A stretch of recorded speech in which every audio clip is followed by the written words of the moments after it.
Welcome to this week's edition of We're All Stuck in a House Because Everyone Has the Lurgy. A couple of notes about this video. If I am talking too fast, too quiet, too loud, if there's something wrong with the video, it's probably because I'm losing my mind to anxiety, which I'm sure a lot of people are, and I hope everyone is safe. I hope everyone's washing their hands. Let's eat the rich, all those usual good vibe messages. Anyway, this video has been inspired by the fact that due to the pandemic, I convinced my mother and father to climb up into their loft, their attic, I don't know what people refer to that space above their house as in other countries, but that place.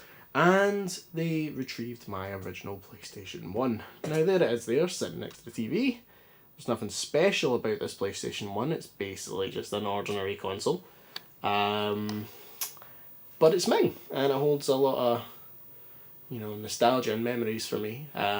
It was my first 3D console. It introduced me to a whole different caliber of video game and storytelling, and ultimately a very important part of my video gaming life. There's also that thing on the back there, which is the topic of this video, which is an action replay. Now, you probably know action replay from selling cheat devices. They sell devices that allow you to inject a bit of code into a game, which then subsequently allows you to cheat at that game. Like unlimited lives, all your weapons unlocked, all levels unlocked. If it's Grand Theft Auto 3, then you could turn into an old grandma and put your wanted level up to 5 and go on a murderous rampage. So, that kind of thing. So the reason I want to talk about this console today, though, is because it has the ability to, make this console bypass the thing it does to detect if the game is legitimate that has been put in its disk drive. So, bit of a sensitive subject. A lot of people are aggressively against piracy. I, for one, especially when it comes to this kind of piracy and back in the 90s, I am not against it at all. And I'll explain why. I've got a cup of green tea to try and calm me down here because I am talking too fast. Honestly, sometimes when I'm doing these videos I get really carried away. Anyway, right, okay. Why am I not against piracy in this situation? Well, because it allowed a lot of working class kids and working class people access to a world of entertainment and gaming and art form that if there was no way to, if there was no way to get access to these games other than paying the extortionate price that games can sometimes cost, of which back in the PlayStation's heyday they did cost a lot. If it wasn't for this method of playing the games, a lot of working class people would have missed out on an art form, and a lot of people would be in different situations than they are today. I might not even be making this video. I might not have had any interest in video games whatsoever because I only had about 3 or 4 legitimate PlayStation games for a long time, until they started coming down in price and started being in bargain bins. So if it wasn't for this cheat device, there was a lot of games I probably would never have played, which would have sucked.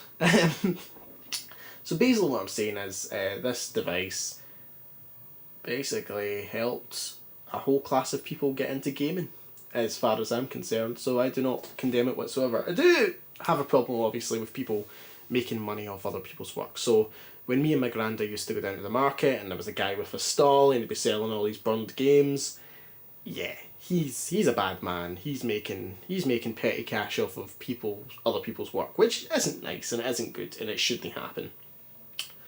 However, if you take a shareware aspect of it, whereas when I worked out how to burn games myself, I used to borrow my friends' games, borrow games from the library, rent games from the video shop, and I would copy them myself. And I would keep them on a blank disc, and that would be it.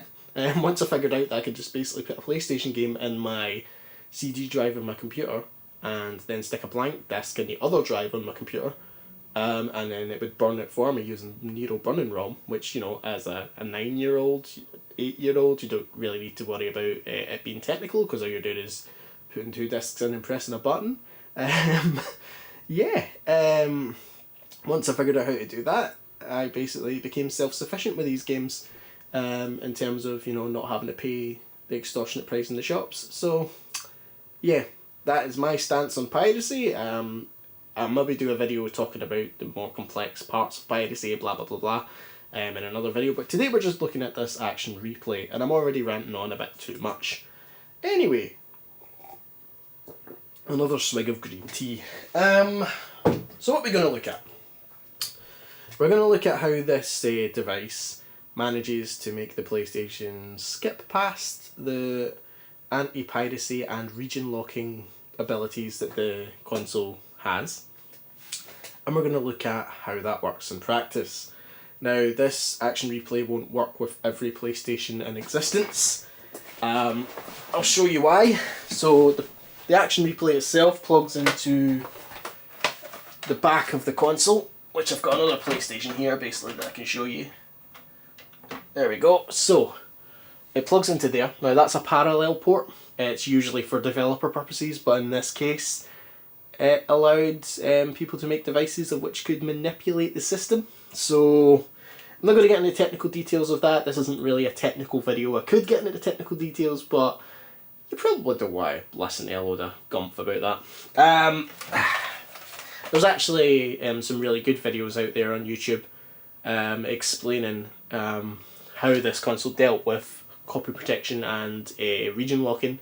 I don't know them off the top of my head just now, but I might put them in the description below. Anyway, the reason this wouldn't be compatible with every PlayStation though is more or less because not every PlayStation has that parallel port.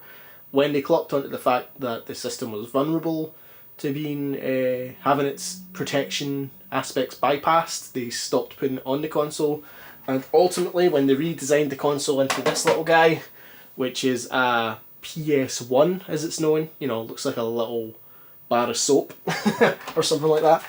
Yeah, as you can see, they took it away altogether. There's no way to plug one of those devices into a parallel port on this. That's not to say that people didn't get their consoles chipped. People did get their consoles chipped, which essentially means that the console was opened up and a chip was soldered in to the console, which would do a kind of similar thing to what this action replay does, only it would do it a little bit more seamlessly. You're going to see why there's a lot involved with this action replay. I say a lot, it's not really, and the benefits are kind of worth it. So why would you want to use this device in the first place? Well, as a collector of games, as a collector who doesn't want to spend a lot of money on games, might I add, I have a lot of games from different regions. So I have a lot of games from Japan, USA, and those games are subsequently cheaper than the other regions, especially the PAL region for PlayStation 1 games can be absurd sometimes. Honestly, it can be so expensive.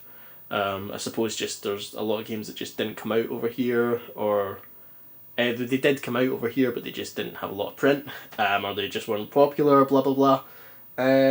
Yeah, so for me, I don't really want to use the piracy aspect of it anymore because I don't need to. I more or less just want to use the region lock bypass part of it. But, you know, whatever's your poison, you can use this any way you want, and I'm going to show you how it works. So, there's a couple of things you need to do in order to get this thing working. You need to put the device in the back, as I've already said. You also need to install a spring on the back of your PlayStation. Now I'm going to zoom in, I don't know how well you're going to be able to see this. It's nothing that's going to damage the console. Essentially there's just a little spring that sits in between the button for telling the console that the disc drawer is closed and the little peg that actually presses down on the switch. Now the reason for that is because if you use that, then it allows the system to yeah, it's part of the bypass process. You're going to see what I mean. Basically that little button in there needs to be pressed down for certain things to work. I'm being very vague and ominous, but you're going to see what I mean when I show you it on the TV. Okay, so I've switched on the PlayStation and it has booted up to the Action Replays menu, which is stored on the action replay itself, and then it injects it into the PlayStation to display as if it's running a bit of software, if that makes sense. I'm probably talking in riddles, so hopefully I'm explaining this enough for anyone who doesn't quite know how this works and might be interested in using one. Here's a menu. This comes up as soon as you've turned the console on. So I'm going to just kind of go through the aspects of this menu. I'm not going to go into great depth, but I'll explain what things are. So start game just starts the game. Nothing really to explain there. I currently have Abe's Odyssey sitting in the disk drive. So yeah, if I press start game, it would just start the game. Start game with cheats, again, just starts the game, but injects the cheats that are stored inside the action replay into the game, because the device itself does hold cheat codes. It does do what it's advertised to do. It just so happens it also, you know, facilitates doing stuff that Sony probably don't want you doing. Select cheats. Now this is where you would select what cheats you want to use. So if I press select on that, you can see there's a sort of master list of games of which you can use cheats for. Kind of self-explanatory. If you had the know-how, you can also add your own cheats onto this, which involves, you know, hexadecimal coding and other such delights, which we're not going to get into because that's complicated. Well, it's complicated for me anyway, especially since I'm, you know, all up to high-do with all this coronavirus nonsense, and my brain is a little bit mush. Memory Manager just allows you to view what's on a memory card. I don't actually have a memory card plugged in at the moment. Graphic Viewer, I don't quite know what this does. I can guess what it does, but we'll come back to that. We'll see if it works after this next thing I'm going to do. So the next thing is CD-ROM, and this is bloody cool. At least I used to find it cool anyway. If we go into CD-ROM, you'll hear the disk drive whirling up, and it displays a bunch of files. These files are what you would see if you... Well, I'm guessing they're what you would see if you put the game into a PC. Is essentially what this is.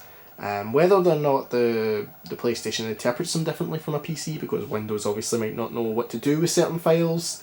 Might be a different experience. So this might be doing something a bit extra. It does do something really cool though, which I'm about to show you. So if I go to one of these files now, it'll only interpret some of them. It tends to interpret these ones that are labelled as, this one's labelled as L1.mov.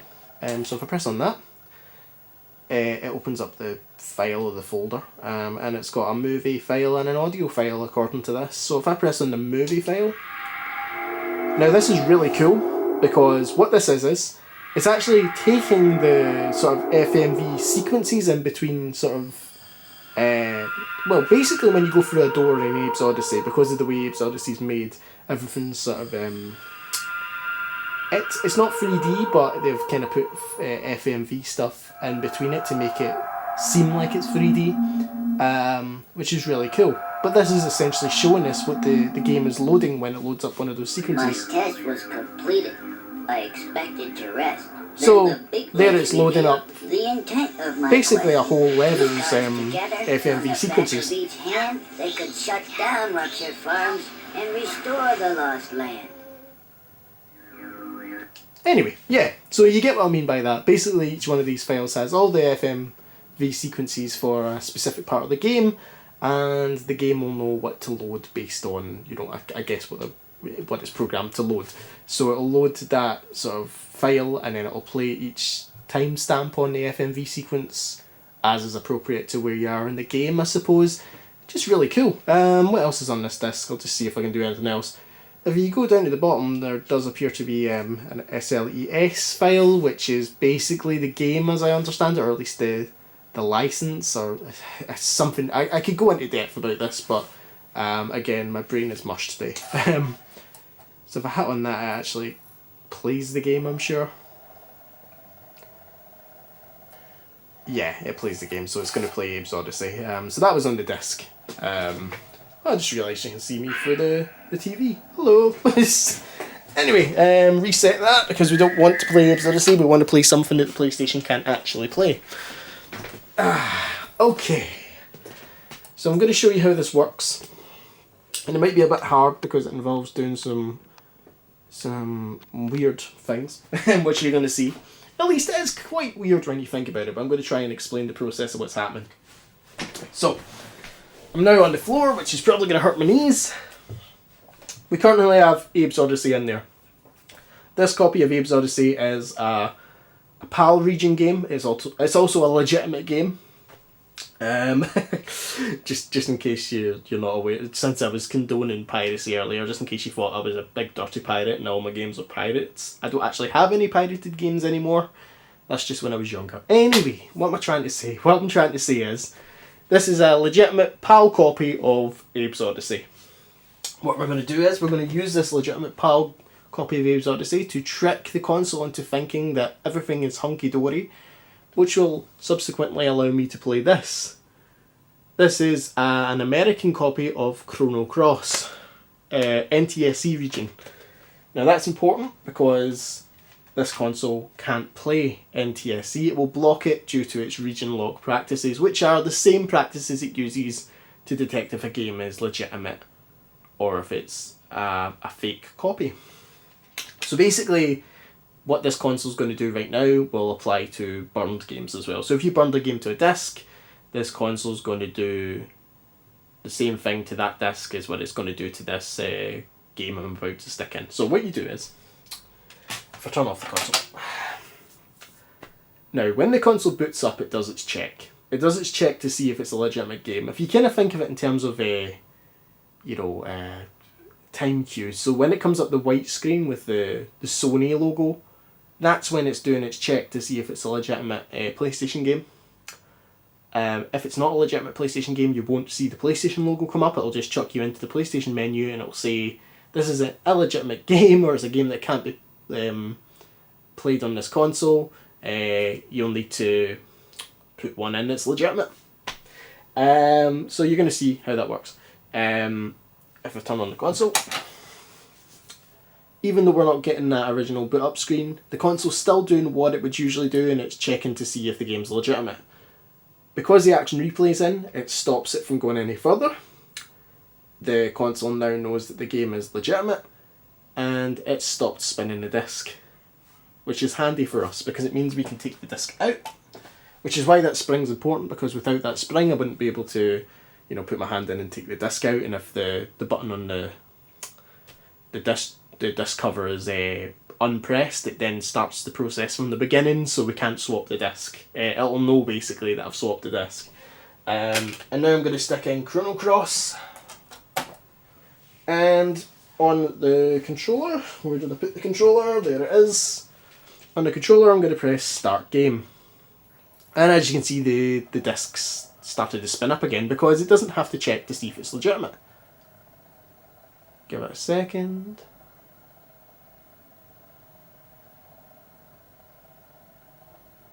Doesn't seem to be working.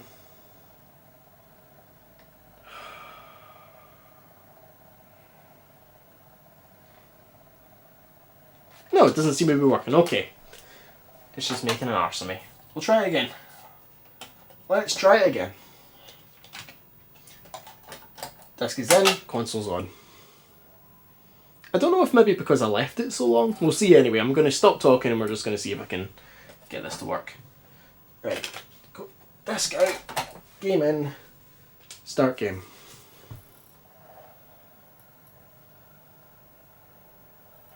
There we go. Right, it's worth saying that these old consoles, the lasers on them are starting to go.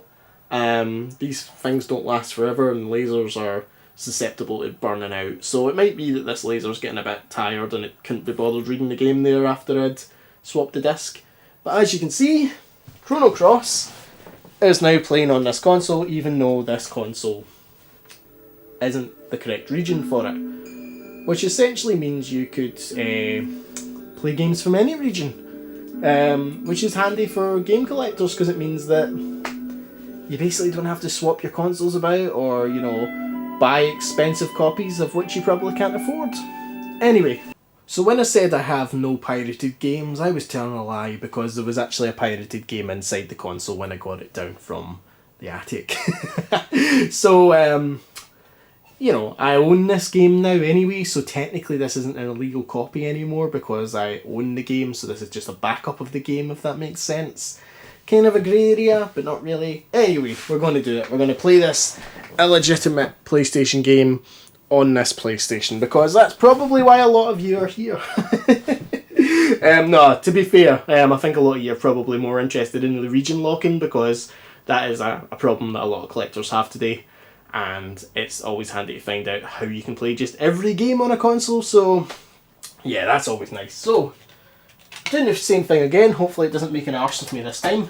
Put Abe's Odyssey in, turn the console on. Now, if you can guess what game this burned game's going to be, then I'll personally send you nothing, I guess, because we've all got coronavirus and I don't want to give it to anyone. So take this game out, put this game in, hit the start. And this isn't a PlayStation disc, this is a blank disc with a PlayStation game burned onto it. So this would usually not work at all. And I don't know if any of you can spot what this is actually, what game this actually is. I'm going to turn the volume down a bit because I feel like it was awfully loud the last time.